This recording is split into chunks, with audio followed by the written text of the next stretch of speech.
तो बच्चों आज हम मेंटल मैथ क्लास 10th का नेक्स्ट पार्ट करने वाले हैं। मैं हूं हरी सर और आप सभी बच्चे देख रहे हैं आपका अपना यूट्यूब चैनल चलो कदम बढ़ाए। और जो बच्चे हिंदी मीडियम में पढ़ते हैं उनके लिए अलग से चैनल जिसका नाम है मैथ्स विद हरी सर।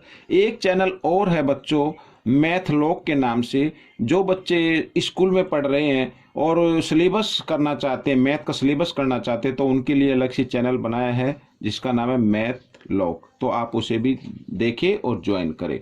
तो आइए करना शुरू करते हैं। तो बच्चों क्वेश्चन नंबर 11 क्या कहता है, देखो ये रहा आपके सामने।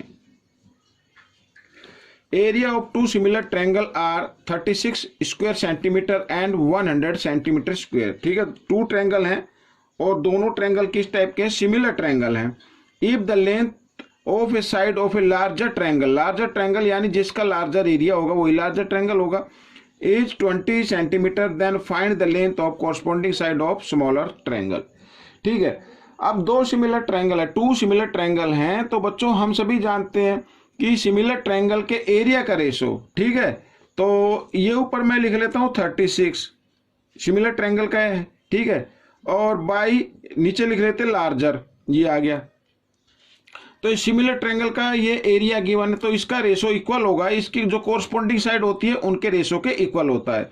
अब यहां पर जो साइड दी हुई है ना, ये लार्जर की दी हुई है। ठीक है, लार्जर की दी हुई है, तो स्मॉलर की हम x मान लेते हैं, तो लार्जर की क्या है 20 है, तो इसकी स्क्वायर के इक्वल होता है, यानी कोरस्पॉन्डिंग जो साइड होती है उसके रेशो के स्क्वायर के इक्वल होता है। ठीक है, आइए करना शुरू करते हैं। तो बच्चों इधर अब देखो 36 बाई 100, ये तो यूं क्यों रहेगा इक्वल, x को 2 टाइम्स मल्टीप्लाई किया x स्क्वायर और 20 को भी 2 टाइम्स मल्टीप्लाई करेंगे, कितना आ जाएगा 400 आ जाएगा। ठीक है, अब क्रॉस मल्टीप्लाई कर देना है, एक्स स्क्वायर इक्वल 400 इंटू 36, ये आ गया। ठीक है भाई, मल्टीप्लाई किया ना, और 100 इस इधर किस फॉर्म में, मल्टीप्लाई के फॉर्म में, इधर आकर वो डिवाइड के फॉर्म में बन जाएगा इस तरीके से। तो 20 से 20 कैंसिल कर दीजिए। अब क्या करना है, अब आपका आंसर आ गया है लगभग। तो x की वैल्यू निकालनी है, लेकिन x के ऊपर स्क्वायर है, इस स्क्वायर को आप लेके आओ इक्वल के साइन से इधर, तो इधर हो जाएगा, स्क्वायर रूट में कन्वर्ट हो जाता है बच्चों ये साइन। तो 4 इंटू 36, ठीक है, 4 का स्क्वायर रूट क्या होता है 2, और 36 का क्या होगा 6 होगा, 6 2 जा 12, तो 12 सेंटीमीटर आ गई बच्चों, ये आपका आंसर निकल गया। ठीक है, आइए करते हैं क्वेश्चन नंबर 12।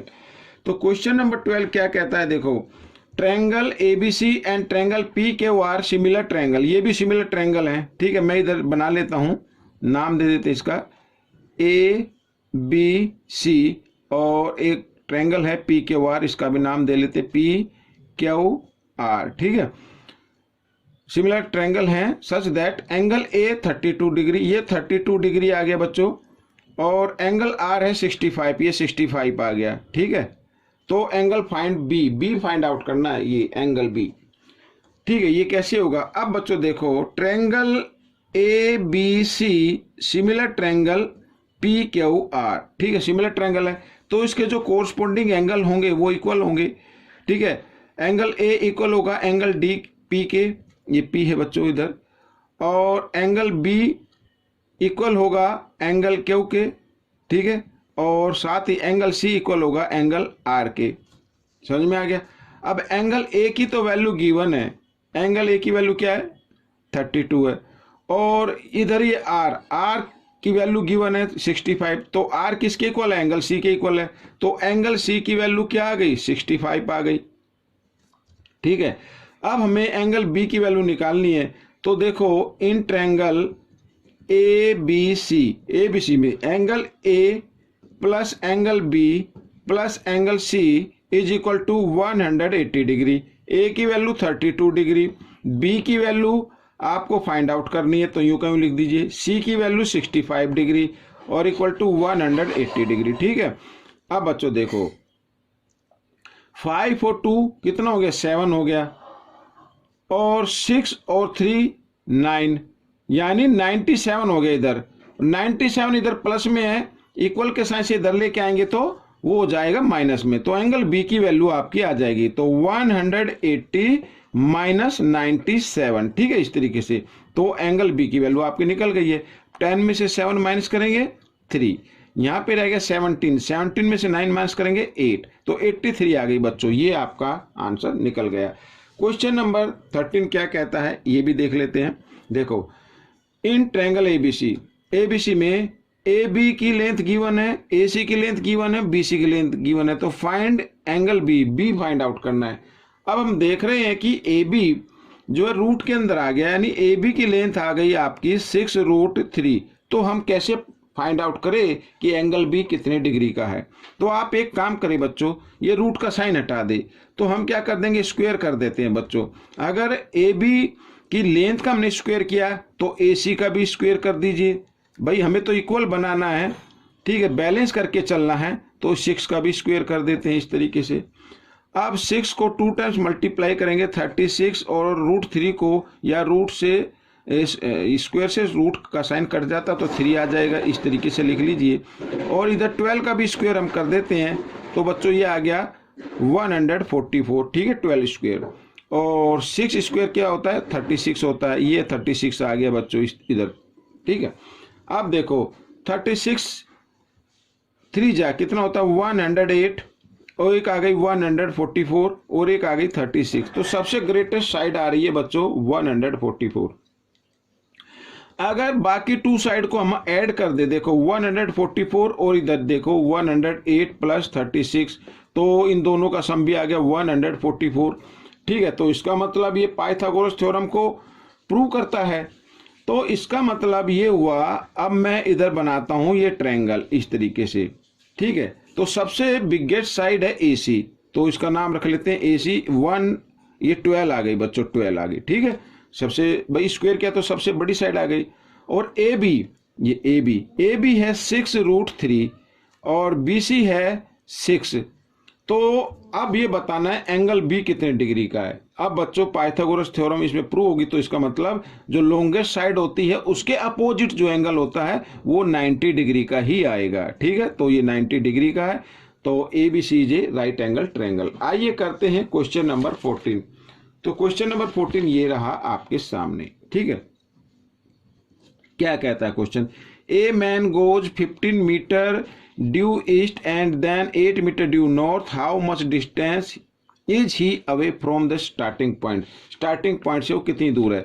तो बच्चों इधर ईस्ट और नॉर्थ गिवन है, तो हम इसमें एक इस तरीके से एक छोटा सा मैप सा बना लेते हैं ऐसे, ठीक है। ये हो गया नॉर्थ और ये हो गया साउथ, ठीक है, और इधर ये हो गया ईस्ट और ये हो गया वेस्ट, ऐसे, ठीक है। तो इस तरीके से अब बच्चों देखो, अब क्या कहा है, 15 मीटर चलता है वो ईस्ट की तरफ, यहाँ पे मान लीजिए यहाँ पे आ गया, ये आ गया 15 मीटर, ठीक है। ये इसका नाम दे देते हैं O, इस पॉइंट का, इसका नाम दे देते हैं B, ठीक है। तो A से B 15 मीटर आ गया वो। अब फिर क्या किया उसने, वो नॉर्थ की तरफ गया 8 मीटर, तो इधर ये 8 मीटर चला गया नॉर्थ की तरफ। नॉर्थ की तरफ क्या गया, 8 मीटर गया, तो इसका नाम दे देते C, ये 8 मीटर हो गई। अब पूछा है कि स्टार्टिंग पॉइंट से कितनी डिस्टेंस पर, तो डिस्टेंस तो ऐसे मापी जाएगी इस तरीके से, ठीक है। तो अब देखो ABC एक राइट एंगल ट्रायंगल है, क्योंकि एकदम वो इधर नॉर्थ की तरफ गया है, तो 90 डिग्री का एंगल बनेगा, ये तो सीधा गया है। तो ABC क्या हो गई, राइट एंगल ट्रायंगल होगी। तो पाइथागोरस थ्योरम का यूज करते हुए AC की लेंथ हमें निकालनी है, और हम सभी जानते हैं कि जो लॉन्गेस्ट साइड होती है AC का स्क्वायर, यानी AC स्क्वायर इक्वल होगा AB square plus BC square, इस तरीके से। तो AC ये आपको फाइंड आउट करना है, तो इधर स्क्वायर है, इधर लाकर इसके रूट में चेंज कर देते हैं। तो AB कितनी है 15, तो 15 का स्क्वायर रूट क्या हो जाता है बच्चों 225, ठीक है। और BC कितनी है 8, तो 8 का स्क्वायर क्या होगा 64 होगा।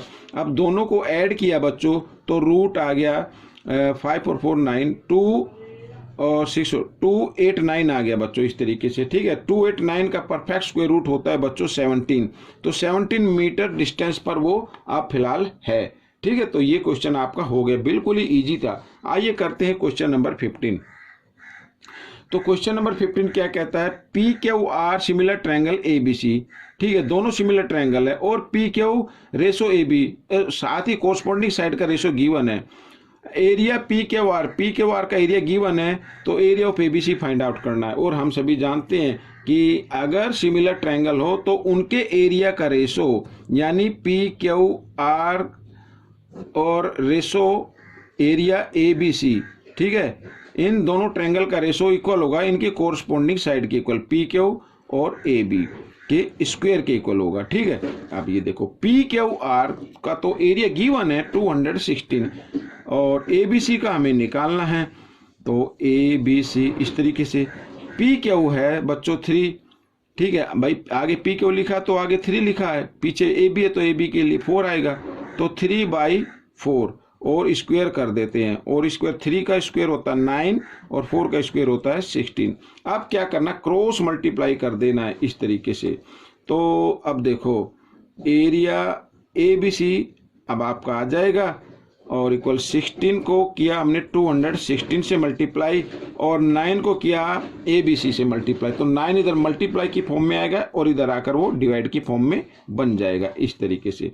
तो 9 से करते हैं, 9 2 जा 18, ठीक है, और 3 6, 9 4 जा 36, ये आ गया बच्चों एरिया ए बी सी।